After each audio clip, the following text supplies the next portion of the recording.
Hey, everybody. Welcome back. Happy Skews Day to you. It's May 9th, 2023. I'm Trey Crowder. That's Mark Agee. What's up, Mark? What's up, Trey? Lots to talk about today, man. Hmm. Tucker gave up $25 million from Fox to get out of his no compete clause to do a show that'll stream on Twitter, which videos on Twitter don't play. That's part of the Matt's problem with this show, so that should be fun. George Santos has been charged by the Justice Department for something. It's under seal. He's supposed to might appear in court tomorrow, so maybe we'll know tomorrow. But in case you need, it could be campaign finance violations, conflict of interest laws. It could be the stealing the cash that was meant for an Iraq war veteran's dying dog. It could be the credit card fraud scheme. It could be all of them. Nobody knows. So Yeah. exciting times for Could be George a whole Santos. brand new thing. We ain't even found Yeah, out about it yet. Who knows with this I guy? hope that's a fun idea. It could be a new Hmm. thing. What do you think it could be? Like I don't know, like he uh, murdered a racehorse, or I don't know. Somehow defrauded an orphanage or something like that. he sold an NFT to orphanage. Yeah. Clarence Thomas got caught doing more crooked shit. So Leonard Leo is a guy we talked about before. He runs a bunch of conservative organizations that are essentially just exist on paper.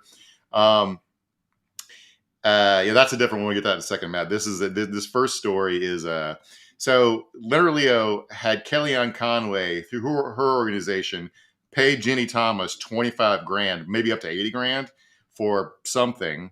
And then he reimbursed Kellyanne Conway through the Judicial Education Project, one of his many dark money organizations that has his address a UPS store in Georgetown. So this is just a pure bagman operation. There's like Hmm. this. So Harlan Crow donates to the Judicial Education Project. Leonard Leo tells Kellyanne Conway to pay Jenny, and then the Judicial Education Project pays back Kellyanne. And then the kicker is he put on the paperwork. He instructed Kellyanne Conway on the paperwork to not mention Jenny, of course.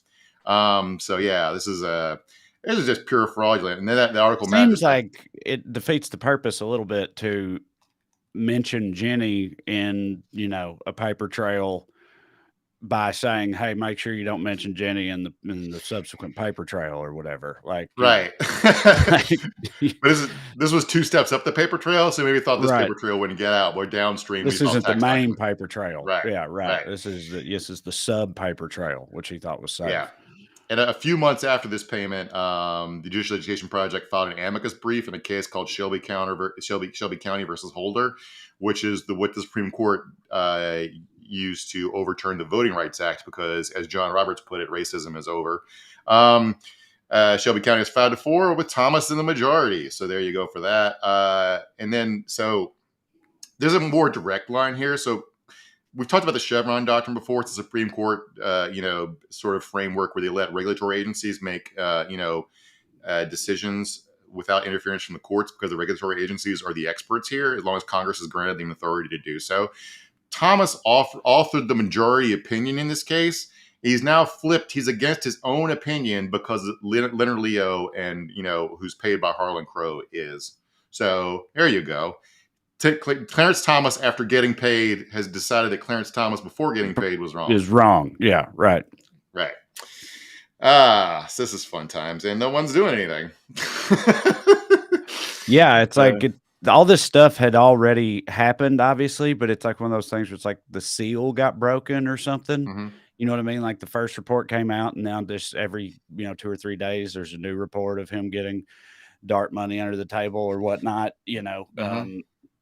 It's just, why did people just not know where to look, or do you know what I mean? Like it was happening the whole time, and it's not a single instance as we've now seen, but it took it being reported in the first place for it to become, you Yeah, know, I mean, a I kind really of think occurrence. that the Supreme Court was just presumed to be ethical, Right. and no one was looking. They were in charge of regulating themselves, and they weren't doing it, and no one was checking up on them. And then this dam broke, and people were like, "Wait, we should look into their finances."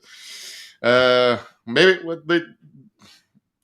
there's supposed to be checks and balances. Congress is theoretically the place that could do something about this, and they just don't want to. Although Dianne Feinstein supposedly is returning to the Senate, she's climbing out of her hospital bed and going to getting wheeled back. So technically, Democrats will be back in the majority. So maybe they can do some more stuff if her staff can weekend at Bernie's or the I was about to say, whoever's like pulling the string that pushes which button or whatever for her, pulls the yes lever when appropriate or whatnot.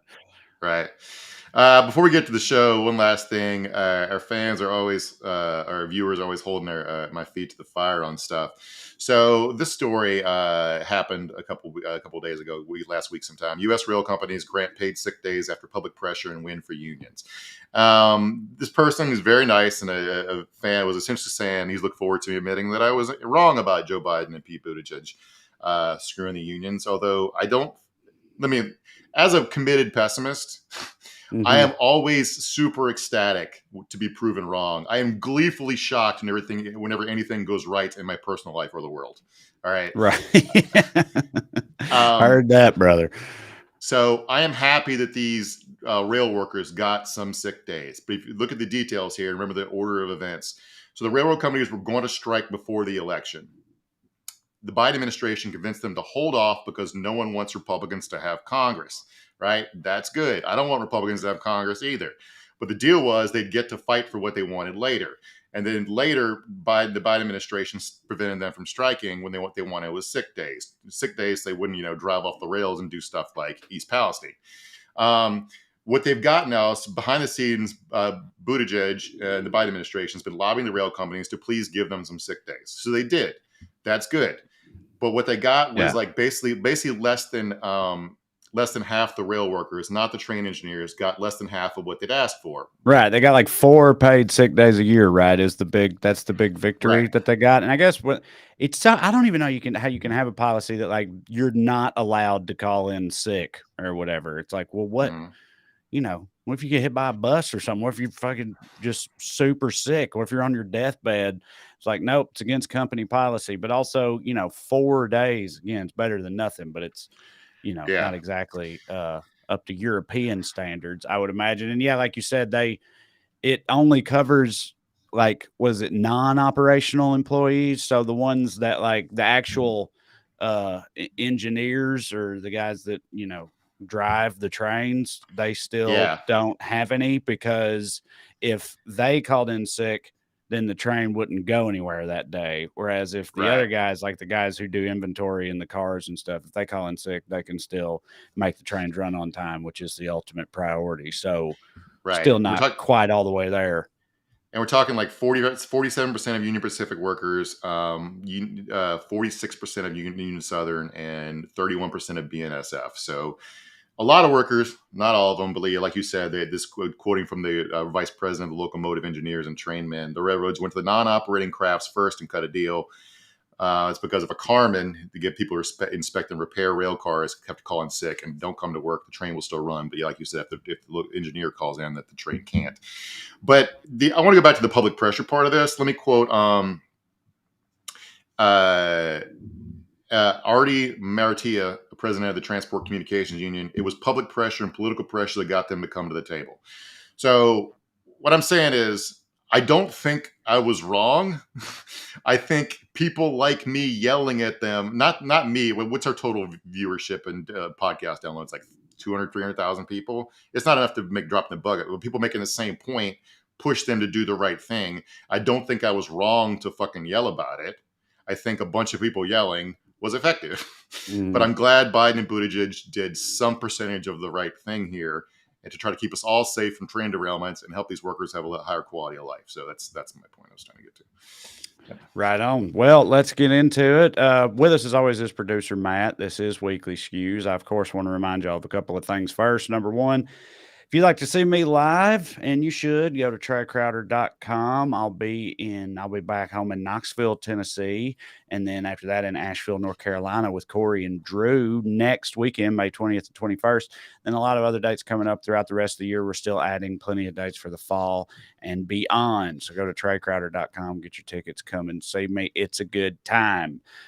Secondly, if you enjoy this program and would like to show your support, you can do so by signing up on Patreon. You go to weeklyskews.com/more, or go on Patreon and look me up. Either way works. $5 a month gets you access to full-length bonus episodes. We just did a 2-part Q&A. We answer all y'all's burning questions, address your comments, things of that nature. We also get to subjects that come up in between the main show or things we don't have time for, things that are just interesting to us. We have a lot of fun with it, so we hope you'll consider signing up on Patreon and supporting the show and getting some more Skews in your life. Now, as for tonight's episode, a COVID era immigration policy known as Title 42 is set to expire in a couple of days, which has many Republicans beating their drums over a looming invasion at the southern border. But what's the reality there? Who's largely to blame for all of this, and how's it all going to shake out? We'll get into all that and the racist philosophy underpinning it all. We'll cover all that a little later. But first,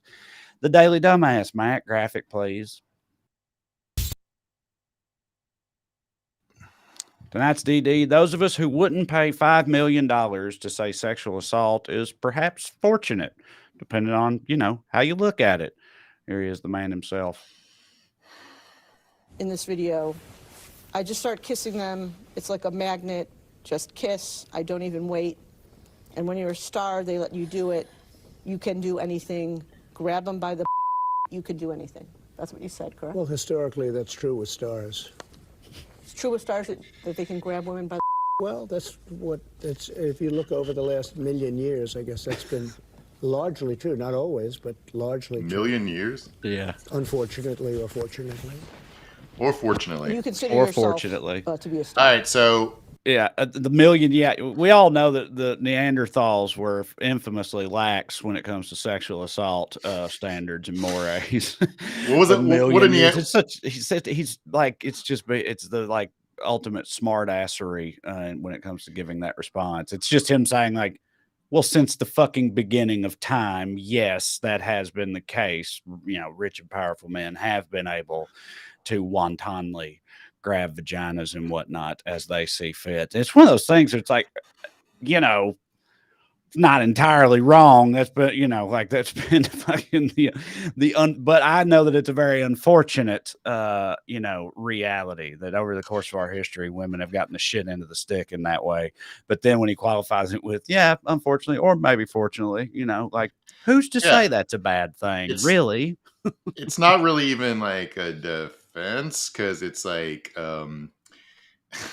you're like, well, sir, did you commit murder? Well, I mean, people have been committing murder since the dawn of time. I mean, you've all heard of Cain and Abel, right? It's like, what the fuck are you even talking about? But I wanted to talk about this because Trump, the jury finds Donald Trump. A jury found Donald Trump liable for sexual abuse and defamation in the E. Jean Carroll case. She got $5 million. This case was basically, we talked about before, basically the jury just had to decide who they found more credible. And that video right there is a good example of why Trump didn't testify in his own defense, because the man cannot come across as anything other than a huge fucking smug liar who hates everybody but himself.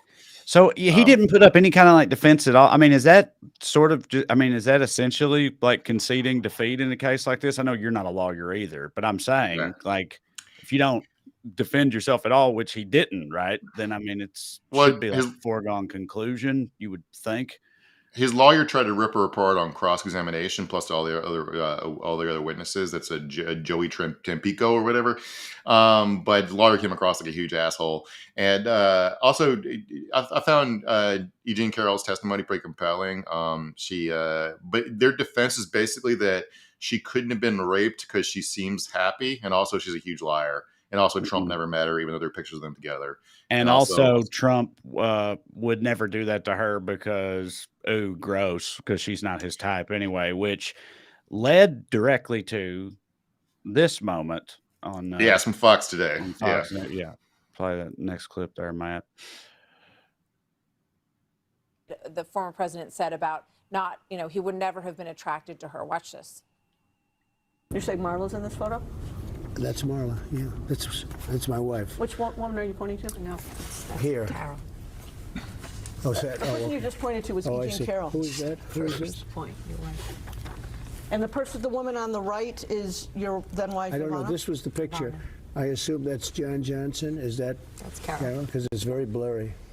Your thoughts on Let it play, Matt. I want to hear this. Yeah, I like the end of it because this is on Fox Andy, News. as it might have been interpreted by this jury? Well, I think the context for this, Martha, is that he said she wasn't his type. So, the last person you would want to confuse her with would be someone you married. Pretty good Yes. point there, They- Andy McCarthy. Yeah. And then there's a long pause, and the anchor goes, yeah. So this whole thing is like, so Politico had a piece this week talking to Republican donors because Wall Street Republicans are basically never Trump at this point because he fucks the economy too much. And also they just find him gross. Everybody finds him gross.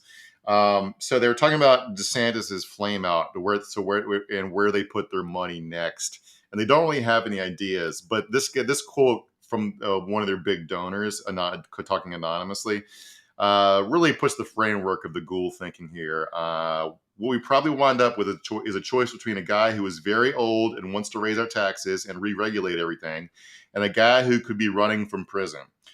That's a tough choice to them. Right. An old guy who might raise my taxes a little bit versus a criminal. I don't understand it'll why keep they me up even nights. threw old in there. You know what I mean? Like Trump's like how much younger is Trump than Biden? Like 4 years. I 4 think? years, something like Something like that. that. Yeah, like Yeah. not that much. So old is an odd qualifier in this particular matchup. But yes, right. You said it's like we're either going to have to choose from someone who might tax us a little more. This is a rich person, obviously, and then, institute some more regulations, or somebody who's a straight up felon, and could end up in prison. It's a tough call, man. I mean, really, I don't think it is a tough call for them. I wouldn't think. Like you go with the felon every time. If you're trying to protect your regulationless empire. Yeah, it's an easy call for them. It would, but I don't say about Jean Carroll. Like, it was pretty gross to me, though. The lawyers basically, because she went on to have a good, productive life, even though she testified that she basically hasn't had sex since Trump raped her, because it doesn't I should say allegedly raped her, because the jury found him liable for sexually abusing her, but denied her rape claim, but then gave her $5 million for found him liable for defamation for calling her a liar when he was accused of rape. So the jury did the split the baby bathwater thing, but gave her more money than she was asking for. So I can't really, it makes sense of their decision. Juries, man, who knows? But the idea that like they were saying that because she recovered and went on to be happy, that's proof she was never, it was all very, very gross. It's like most women you run into in your daily life have been abused or assaulted in some fashion, and they're all out there being happy, living life. So fuck that guy. Well, it's also kind of like the subtext of it, sort of, if you couple that with the infamous clip about you grab them, you can do whatever you want, and it's fine. They'll let you because if you're a star, then it's fine. It's like implying that if you're a star, you can just actively ruin women's lives forever. You know what I mean? Like if they also believe there's no coming back from that sort of thing, you know what I mean? If it just, puts you in the dirt for the rest of your life, then, it makes it an even more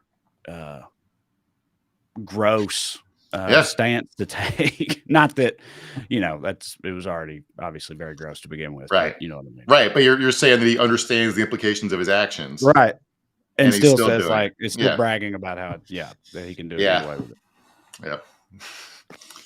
All right. Our first honorable mention for Daily Dumbass is whoever fed Trump after midnight and got him wet. This is somebody who I was just introduced to, a Republican candidate for president in 2024, Vivek Ramaswamy. Vivek Ramaswamy. Yeah. Okay. There you go.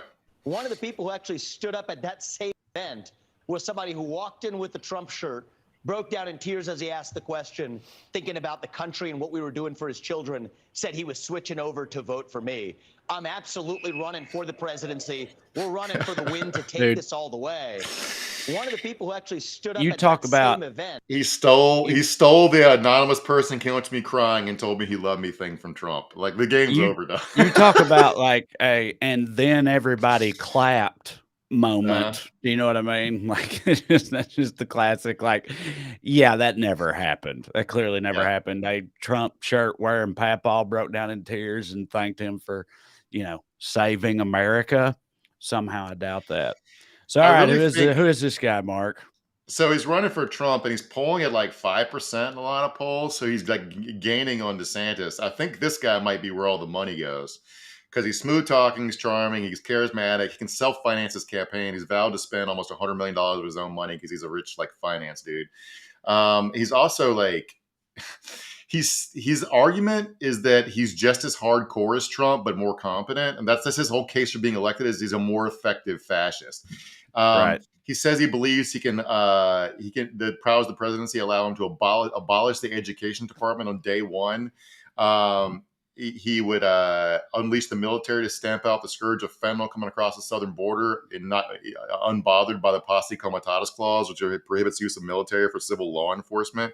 He wants to eradicate teachers unions, even though the federal government doesn't really have any role in that. So yeah, this guy fucking sucks. Yeah, and so did he? You said he's like a finance guy. Did I read this right? The like investment firm he founded was aimed at helping helping investors make non-woke investments or something like that, helping them make investments that were outside of, you know, the wokeism currently plaguing corporate America, or like something to that effect. Yeah. So yeah, there's been a lot of a rise in like ESG, is environmental, social, and governance investing, which is basically trying to funnel money towards less evil stuff. So he Right. explicitly founded a fund to fund the evil stuff. Yeah, but no, that's more just evil a stuff. fault Yeah. in investing. Yeah. That's been the norm throughout capitalism. Right. That's what ESG is a response to. Yes, right. Yeah. The evil stuff was just the standard for forever. Right. You're investing, corporations, it's going to be a little bit of evil stuff, you know. So yeah, it's kind of just taking it back to basics, I guess. But hey, he Yeah. made hundreds of millions of dollars evidently doing that. It's always Yeah. so I think his net just worth so is wild to me. 600 million. So yeah, you can afford to God spend damn, 100 dude. and won't affect his And it's quality like you of life. read that with how this guy make all his money. And it's like, well, he, you know, helped make non-woke investments or whatever. It's like, okay, it's like in Silicon Valley. It's like, I put fucking radio on the internet. Okay. Like Yeah. the way that some people make nearly $1 billion will never not be Yeah. wild as hell to me. Right. All right, you want to get into it? Yeah, let's get into it. All right, so there's a whole big stupid immigration panic that's back, and it's been going on for a while. And it might, if you're a sane person who doesn't consume rabid right-wing news, you might not be aware of it. But I wanted to start off talking about the Allen mass shooting, the mass shooting in Allen, Texas, from over the weekend, because there was extremely stupid argument about it. So the shooter was a 33-year-old guy from Dallas named Mauricio Garcia, and the dumb arguments have broken out about whether a Latino can be a white supremacist. It's a very Caucasian conversation to me, because it's like, well, a brown person can't be a Nazi. And you're like, well, why? And it's like, well, because Nazis hate brown people. And you go, okay, so you're saying a brown person can't be a Nazi because they all look alike to you? And that's really bizarre to me. Also, because, just, I know, do you know, like, was he, you know, Hispanic or Latino or what? Like, was he, you know how like Louis C.K. is Mexican? right. Like, you know, they have white people, you know, Spanish, a lot of Spanish people are white. Was he like a white Hispanic person, or like, you know, was he actually a person of color? I'm with you either way. I'm just wondering like exactly how. I don't know how to even to hold up like a paint chart. I just didn't know if that, like, you know, what if that was part of what people had figured out or whatever. The bigger point I'm trying to make is like, you don't get to this, like, these are all made up categories anyway. Like we've talked about, Right. Irish people weren't considered whites like less than 100 years ago. Like these are like, you don't get to decide whether this guy identifies as a white supremacist. Like it's totally up to what's going on in his head about what groups he wants to hate and why. Yeah. So like, but all this stuff presumes like Latinos can't be racist against other Latinos, which is a wild claim, because like light-skinned Mexicans are racist against dark-skinned Mexicans. A lot of Brazilians are racist against indigenous Brazilians and Afro-Brazilians. Most races have people who are racist against other members of that same race for whatever stupid ass reasons. Like you say with white people and Irish and Italian and whatever else. And colorism, you know, light skin, dark skin, all that sort of thing. I know there's a lot of intra-Asian racism. It's like, racism's a distinctly human thing across all the color barriers. You try to parse the logic of it, you're buying into it to me, because the whole racism is fucking stupid. It does like you can't get to the bottom of making it make sense. But like Marjorie Taylor Greene tried, she like dissected crime scene photos that showed he had like a tattoo on his hand. She tried to say it was a Hispanic gang tattoo, which is like show some respect, Marge. This guy died for your cause. And What you don't about the rest of his tattoo? right. We'll get to that in a second. But you don't have to take my word for it that he's not a white supremacist. You can take his word for it. Here's a meme he posted on a Russian social network he was in. It shows a forked road and Latino children choosing which one to go down. One of them is act black, and the other one's become white supremacist. Right. So he's telling you he's a white supremacist. Because at the bottom, the caption of the meme, he literally says, I can't read it there, but it's something like, I'll take my chances as a white supremacist or something like that. Like, yeah. Like he explicitly states which fork in the road he's taking. Also, it's funny because I feel like if you look at that meme, isn't the act black side, it's like happier in a halo. Yeah, right. It's like a castle with an angelic halo around it, and the white side is like a hellscape or whatever. Yeah. and then he's like, I know which one I'm taking. The one on the Trey, right. Which would you rather be in, Cypress Hill or the Proud Boys? I know I'm going Cypress Hill. But also, like the media, because again, there's very Caucasian thought process where a brown person can't be racist again or think of themselves as white. They kept saying stuff like his personal politics were very hard to figure out because it didn't make sense to them. Here's a picture of him with his shirt off. You want to see it for yourself. Yeah, that's an SS tattoo on his arm and a swastika on his chest. Yeah, it seems pretty difficult to parse there, Mark. I wonder where this guy stands. But I know I saw one of these right-wing lunatics on Twitter when these photos came out. They'd called him, like you said, Latino gang member, whatever it was. Then these photos came out, and she said something like, "I'm willing to admit when I was wrong." So he had SS and swastika tattoos. So clearly it wasn't what I had said. I now think it's far more likely that he's a Ukrainian asset or something like that. She pivoted straight to some other lunacy, like, at the end, like out of nowhere. So you can't do nothing with him. I was talking to a buddy. Do you know what Andy No is, Trey? He's NGO. Yeah, he's it's a Vietnamese surname. He happens to be Canadian, but he's like an alt-right like blogger / air quote investigative reporter. He's like a person that he writes a lot about Antifa and how dangerous they are and shit. He's basically Did he get like whipped or something like that at some point or attacked? He got somebody threw a milkshake at him once and it hit him in the head. And he tried to say it was an attempt on his life because the milkshake had concrete in it. All right. So that's why I brought this up, because I was talking to a buddy of mine about it once. He was just talking about like political polarization in general. He was talking about how Antifa is dangerous because they hit him in the head with this milkshake. And I was like, yeah, you shouldn't throw frozen milkshakes at people's heads, but also he's a fucking fascist. I can't get too deep in my tears about it. And he goes, how can an Asian be fascist? And I was like, have you heard of the Empire of Japan? Like, what the fuck are you talking about? Like, that's what I'm talking about. It's a very wide approach to like racism. If Asians can't be racist, then what the fuck was Japan doing committing genocides in China and Korea? Yeah. Like, where do people get their understanding of shit?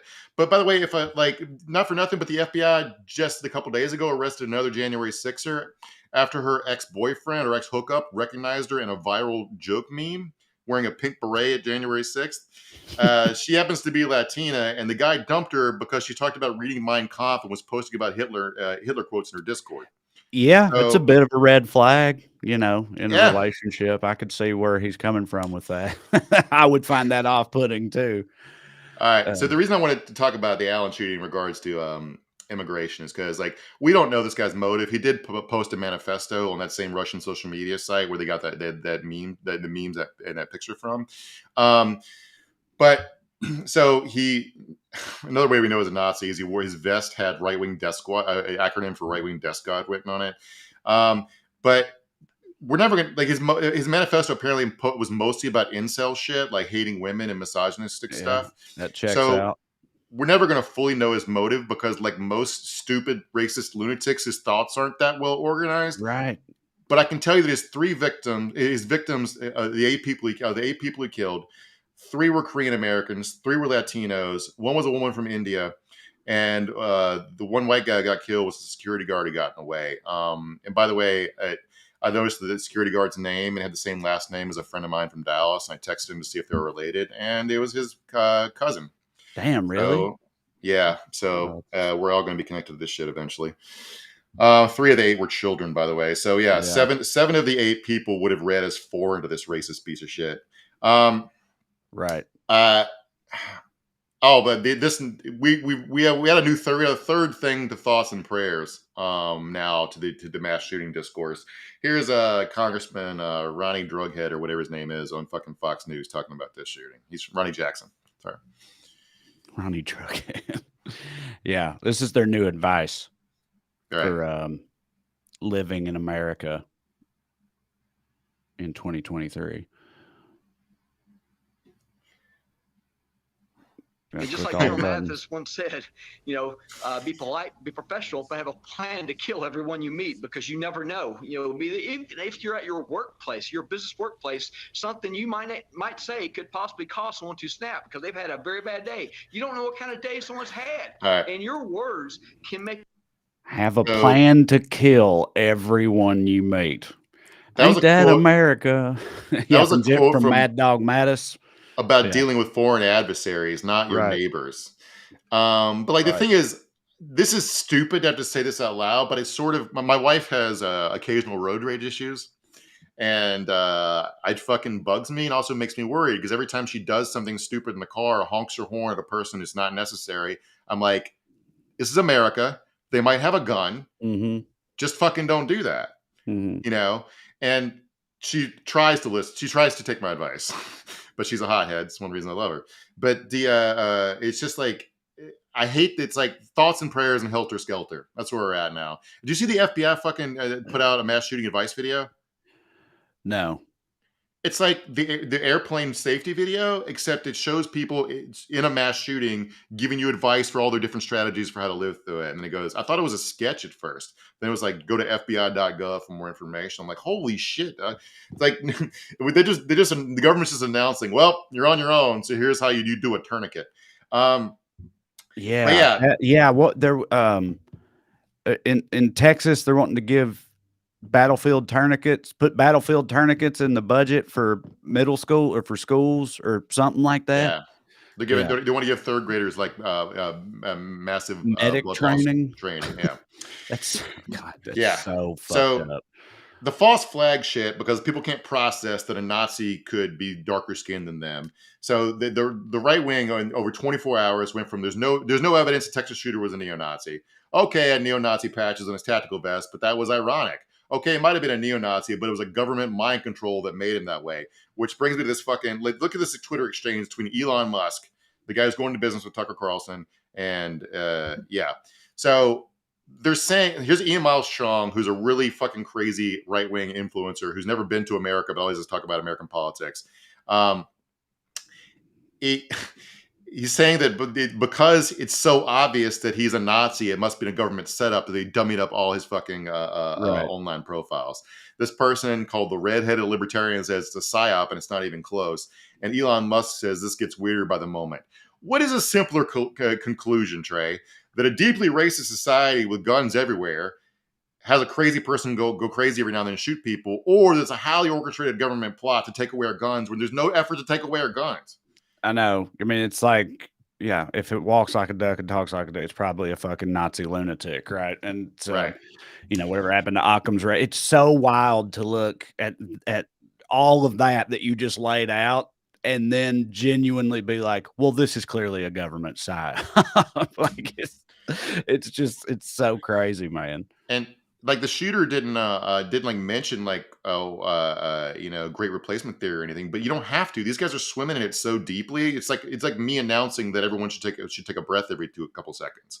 It's like it's so obvious to them that we're going to get great replacement theory in a little bit, and have the new ways it's manifesting itself. But there was another mass death attack in Texas, also against immigrants. I mean, there's only one person in the other shooting that I know is immigrant. I'm talking about how they would have presented to this fucking racist. So a guy drove a car into a bus stop in Brownsville along the border, killing a bunch of Venezuelan immigrants who were staying at a shelter that was nearby the bus stop. He supposedly yelled racist shit toward them. And this guy was Latino too, by the way. But again, and I'm assuming just profiling a Hispanic person living in Texas is going to be Mexican, and these were Venezuelans. I don't know if there's racial animosity with those two groups, but there can be racial animosity between any groups is the point we're talking about tonight. The people at the shelter said they had not received any hate before the car attack, but since then it caused people to come to the gate and start yelling that the reason it happened was because the migrants were there. So these people are staying in a shelter after walking from Venezuela.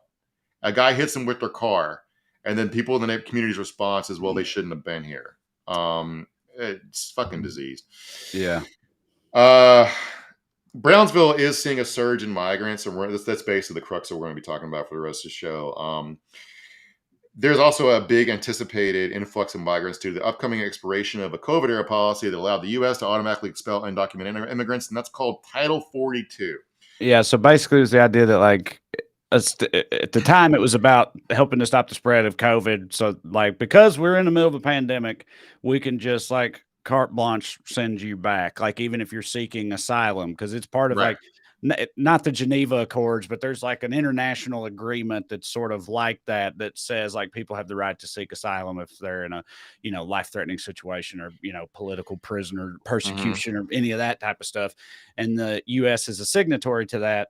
But this was like a loophole or a way around that because of COVID. Now that's set to expire, so they're saying that everybody's just going to rush in. Yeah, so that's what they're saying. But let's say like the Title 42 exists under like our immigration laws are so racist. They have hygiene codes because the presumption is that immigrants are dirty and disease ridden. Right. But using COVID, this is the only part of COVID that Trump believed in was that it should be used to keep immigrants out.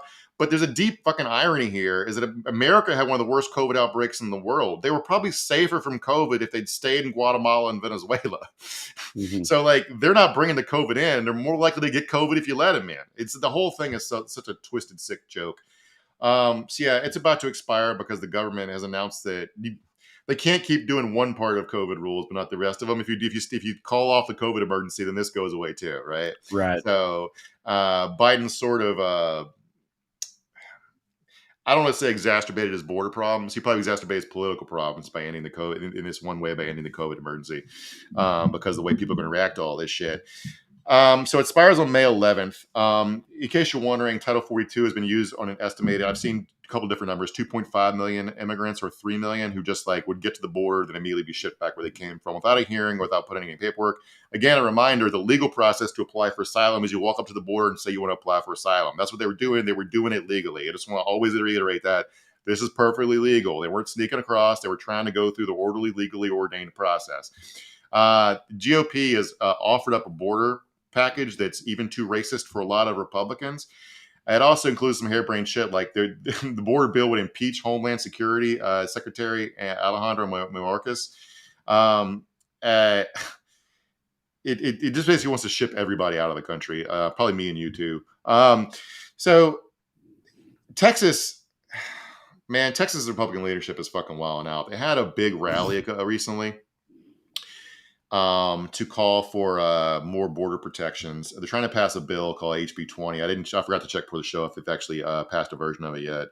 It was called the How Many More Rally, in case you're wondering if it was racist even in the title. Yeah. So Chip Roy spoke there, Republican congressman, one of Trump's former acting border protection agency commissioners. Sheriff, and this guy called Mark Meckler, who's the president of an organization that wants to call a new constitutional convention. I'm betting that wouldn't go well.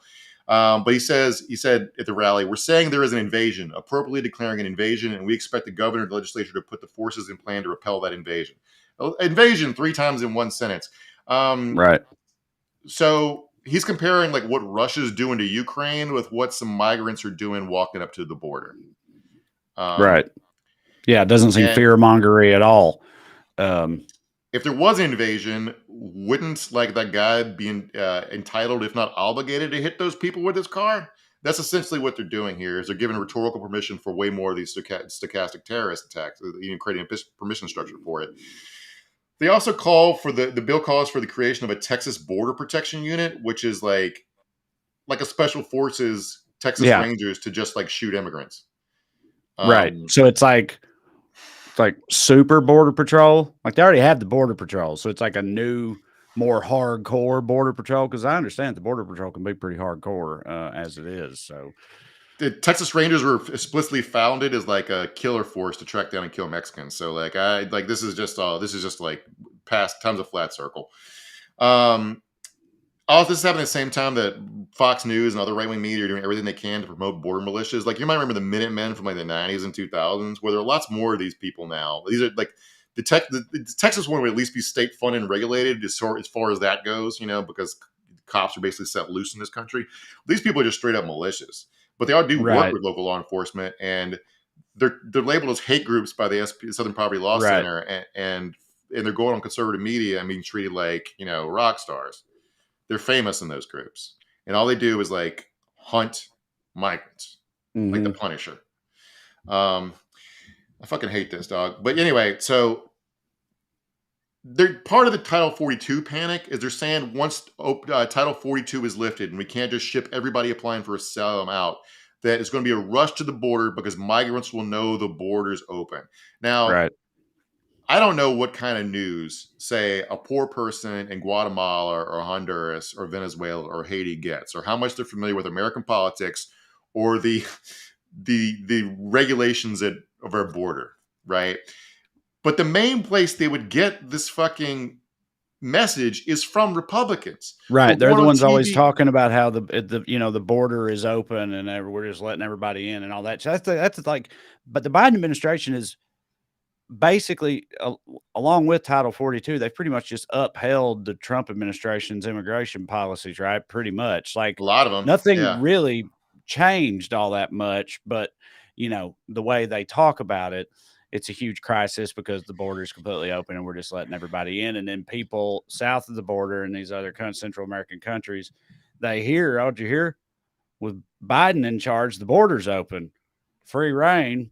Let's go. And so it's like a feedback loop or a vicious cycle. But also they know that like they benefit from it directly. You know what I mean? It's it's a boogeyman. It's a fear campaign. It gins up their base. It gives them something to bitch about. And it behooves them politically to encourage these people to give it a shot while also talking about how, we need the army to shoot them all or whatever. Yeah.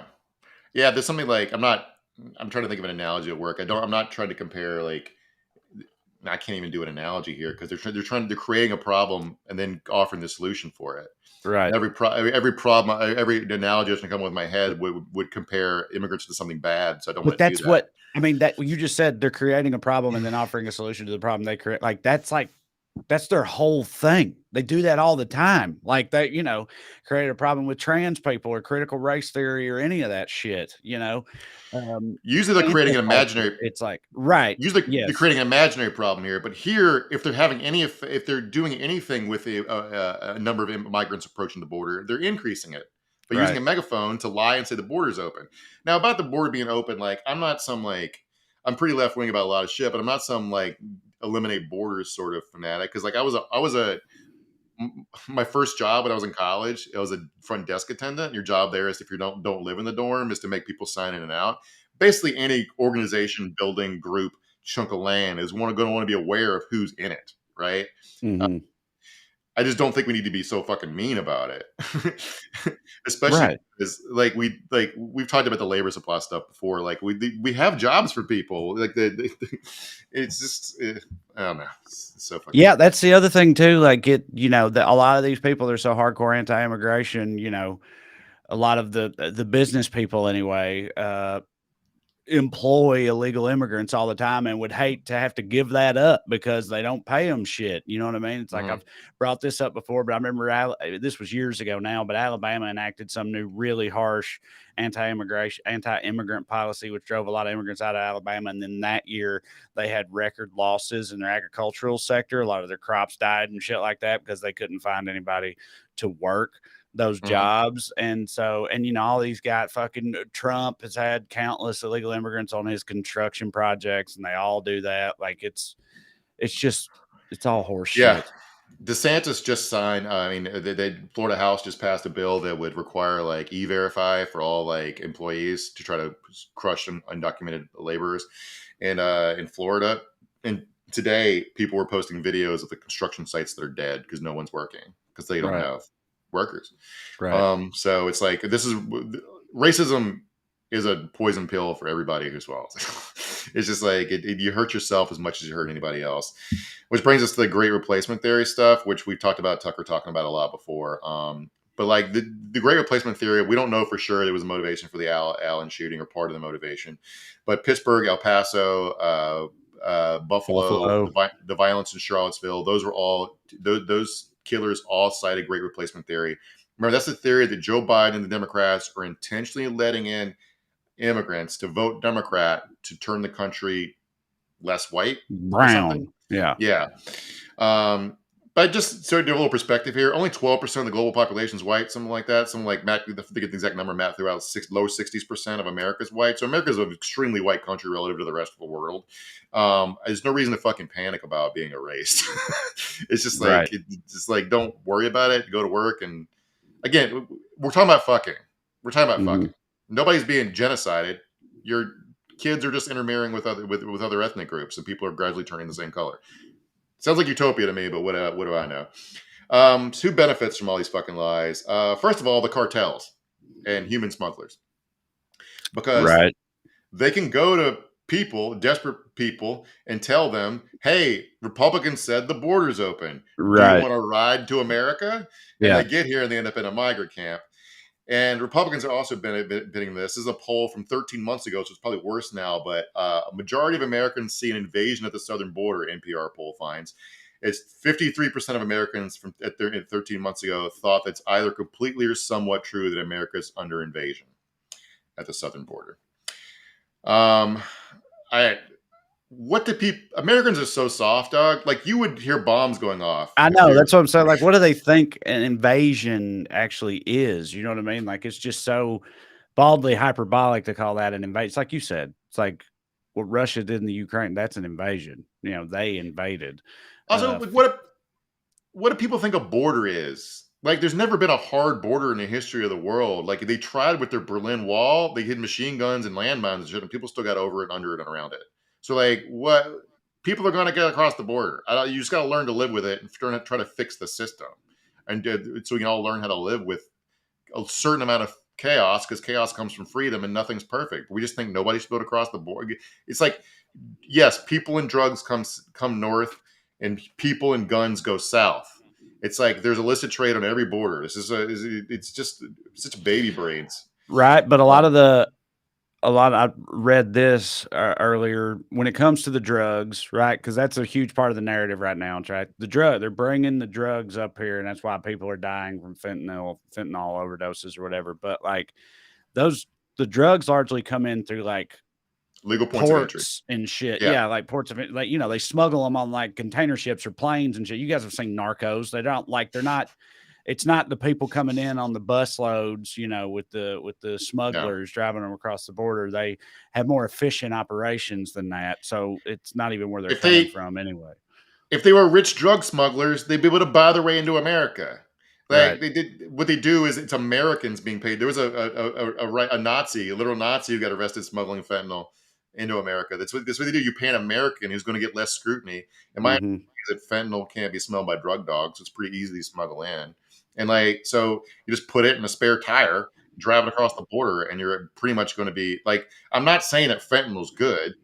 Right. Saying that like Greg Abbott did that stupid stunt again where he tried to inspect the Texas Department of Public Safety, the Highway Patrol, inspect every vehicle come across the border and cause like 48-hour delays and didn't find anything. Like theater, pursuit of nothing. Whenever these assholes promise you perfection, they're going to stop all the fentanyl overdoses. Just get really suspicious about what they're really up to, because no one can promise you, if you give me $100, you can have eternal life. Ask some follow-up questions, right? Yeah. And also the way that they talk, you know, that people think that they're criminals or whatever, but like every single study that's ever been done on it shows that like they're less likely, the immigrants from Central and South America are less likely to commit crimes generally than just your fellow Americans are, you know. So it's like, they're not bringing the drugs up here and they're not coming up here and committing crimes and shit. It's like, these motherfuckers are coming up here and picking all our goddamn berries for us and shit. You know what I mean? Like doing all the drywall or whatever. But it's like, they're not. Most of the narrative surrounding like the evils of the current state of our immigration situation is just all bullshit. There's a, yeah, I mean, the lady who's pushing the Florida law is a huge anti-immigrant activist. She's in the Florida House, I think, and her origin story is that her son was killed by an undocumented person who ran a red light, hit his car. And I feel really sad that your son died, but I don't think that person's immigration status had anything to do with it. But also, one of the things in the Florida bill does is remove the ability for undocumented people to get driver's licenses. So you're going to have, you're not going to not be on the roads. You're just removing them being certified that they can actually drive a car. Mm-hmm. So you're exacerbating the problem you're claiming to try to fix. It's just pure hate. And you're going to create more car accidents. So it's very, very stupid. So yeah, the people that are helped by this is Republican messaging and by immigration policies, Republican messaging, and the cartels. Who's hurt by it is, of course, migrants. I wanted to talk about this this happened like 6 weeks ago.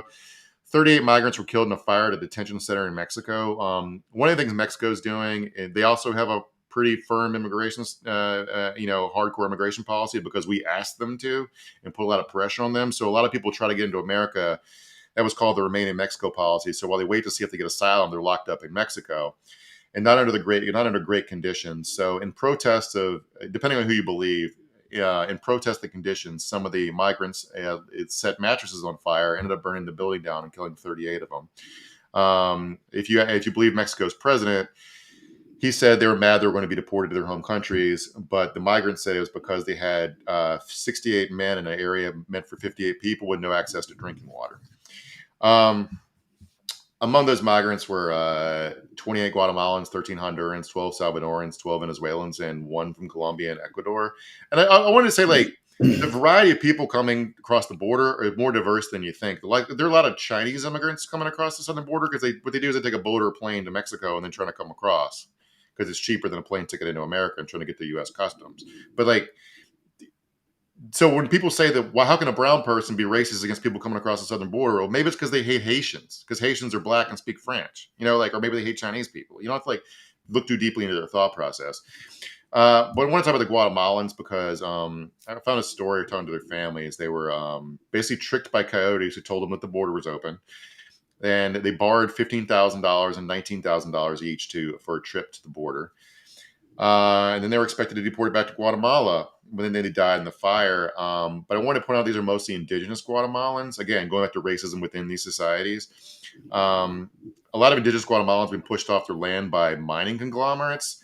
The main bad guy right now that they're suing in international court is a Swiss mining conglomerate. But I would have bet most of my life savings at the beginning of this was probably the U.S. State Department cutting a deal with the military dictatorship in the 50s and 60s. So, my larger point is a lot of the reasons people come to the border are our fucking fault. Right. So, yeah, we destabilize their governments or whatever, and fuck people out of their land, or at least are in league with the people who do so, the Swiss corporations or whatever. We're making money off of it too. Leaves people with fewer options, which leads to desperation, which leads to them showing up at the border. So real quick, what Biden's trying to replace Title 42 with is basically a soft, confusing asylum ban in almost entirety. I'm not actually going to blame Biden for this. Okay, first of all, he's not going to sign the shithead Republican bill, so that's good. But this system is his new chief of staff is a guy named Jeff Zients, and he fucking sucks, bro. He's been in the job 2 months, and Biden's whole presidency has gone to shit in the last 2 months.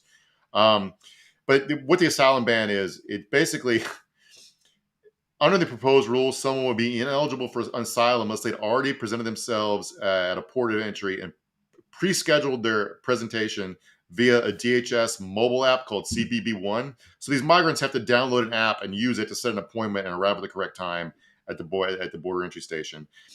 Another way they would be ineligible is they have to prove that they have sought and been denied asylum in another country through which they traveled on the way to the United States.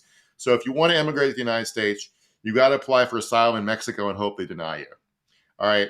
But the fucking app doesn't even work, dog. Like it's like it's buggy. It's hard to log in. It's impossible to use. And by the way, these are migrants. So like before you walk from Venezuela to America, remember to pack your smartphone, your charger, and make sure you have money to rent a hotel room so you can charge it. That's what I was thinking. It's wild to have this all centered around an app. I know it's like, that's the world we live in today, 2023. Everything's got to have an app, but literally everything has an app. If even asylum seeking for, refugees comes down to a governmental app that don't work worth a fuck in the first place. A buggy app that won't work being your only avenue to apply for asylum in the United States and it being written in a language you don't speak or whatever. It's the perfect neoliberal technocratic solution to deny people access to stuff, which is why I want to blame it on Jeff Zients. So if you don't know who he is, he's a political centrist he made his money running predatory health insurance companies. Nice. The main arguments for why he do a good job is he's super competent because of his managerial expertise. But he was Biden's COVID czar and fucked up a lot. Like he tried to privatize everything because of course they did, so his friends could make money off of it. And that's why a lot of the late term COVID stuff didn't go well. So politically, what's happened is basically they're going into campaign mode with Zients. So he's pivoted right in a bunch of stuff, including immigration and trans stuff. While trying to do the FDR, like middle class pitch on economics, creating jobs, preserving Medicare, Social Security, yada, yada, yada.